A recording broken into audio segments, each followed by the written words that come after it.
Skuteruz jamoasidan yana bitta yangilik. 500 kiloli motorollarimizni pol kabinaliga yetib kelgan. Bu motorolimiz pol kabinasi zavodskoy o'rnatilgan bo'ladi. Uncha-munchaga liqillab bunaqangi ovoz chiqarmaydi. Yonida tegalari bo'ladi. Akkumulyatori 70 likdan 6 ta qilib o'rnatilgan.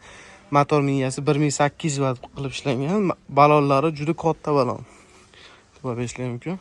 Juda katta balon. Keyin bunda magnitofoni ham bor.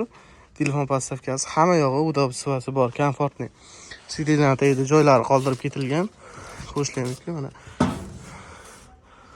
Yon narsalarni solib ketaverasizlar. Ushbu torimiz bor, oyoq torimiz ham bor.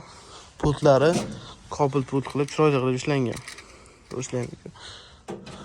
Chiroyli dvorniga alohida knopka qo'yib ketilgan. Dvorniklari ham bor, tepada faralari ham bo'ladi buni. Onda faralarga kelgan bo'lsa, ancha chiroyli qilib ishlangan faralari.